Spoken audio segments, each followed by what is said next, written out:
Hello mga katami! Do you believe in saying that it's only banana that has the heart? Well, let's find out and cook Ginataang Puso ng Saging with Sardinas or banana blossom cook in coconut milk with sardines. Literally said, it is banana's heart. Don't forget to subscribe and hit the bell button.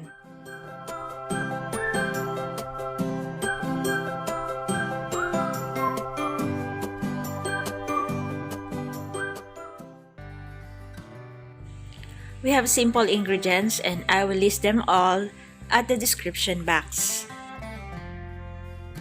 Sa panahon ngayon, saging lang ba talaga ang may puso? Alamin natin yan. Let's start preparing the ingredients. So I will start with garlic. I'm now removing the cover of the garlic and then I'll slice this into small pieces. If you have mini chopper, then better to use it than cutting it manually.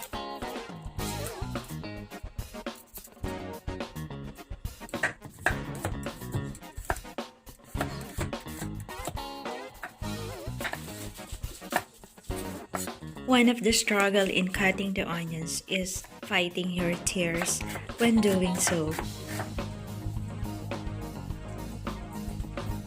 Slice them also into small pieces. Next is we will peel off the banana blossom or the banana's heart. We will peel off the thick portion of the banana blossom until we reach the softer core. After removing the layers, we will then start to remove its stem and discard it. Let's cut the banana blossom into thin slices.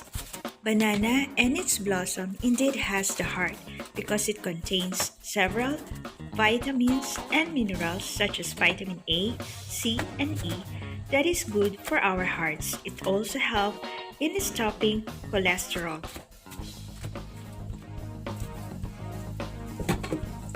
In a large bowl, let's start to shred the banana's heart.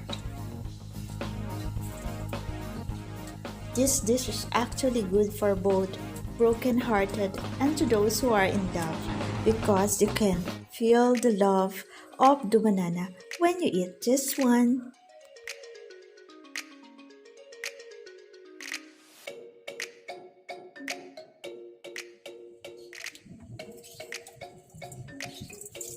Afterwards, let's add 1/2 to 1 cup of rock salt and then squeeze it manually until it releases its bitter sap. Afterwards, wash it thoroughly in running water. Make sure to rinse it thoroughly so that you will be able to remove its salty taste. Strain it and set it aside.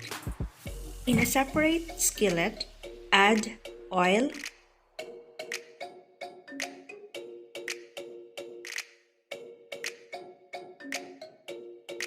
then start to saute the ingredients. We will start with onion. I normally add first the onion before the garlic because the garlic easily become toasted. So I usually add first the onion.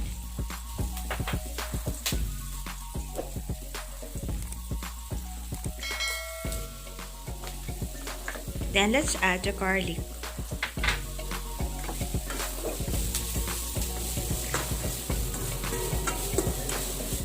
If you are here cooking with me, you can indeed smell the aroma of onion and garlic.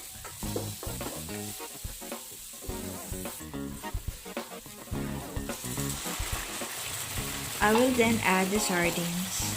I use 2 cans of sardines for this recipe. Actually, depending on your preference of what you wanted to go along with the banana blossom, you can use pork or meat, but this dish is good for the vegetarians or those who abstain from meat. I then added the powdered pepper.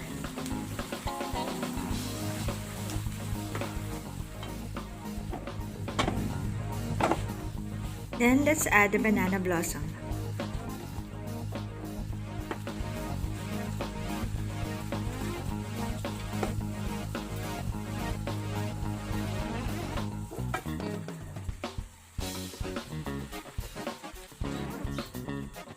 I then pour the first coconut milk extract. Again, the first coconut milk extract or the one that is purer and thicker extract. I want more spice, so I added again powdered pepper.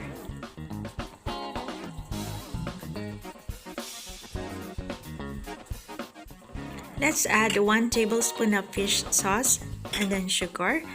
And this one is optional. If you want spicy, you add chili. Me, I want spicy food, so I'm always adding as much as possible chili. But if you don't want, it's up to you. Then let's add 3 to 4 tablespoons of vinegar. Once you add vinegar, do not mix it. Instead, cover it and simmer for around 10 minutes.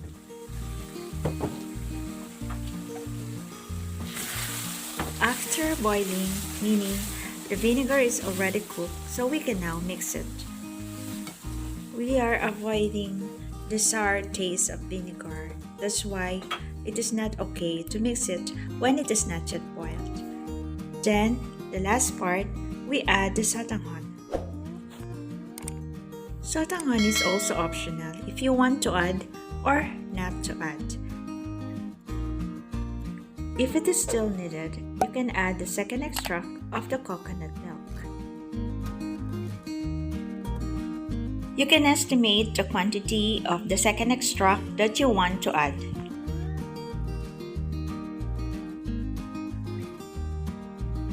Allow me to taste it. Oh, I think this one is good now.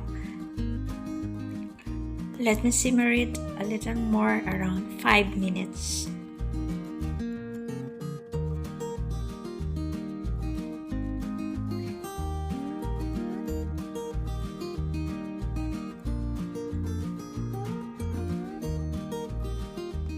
And now it's done, and it's eating time.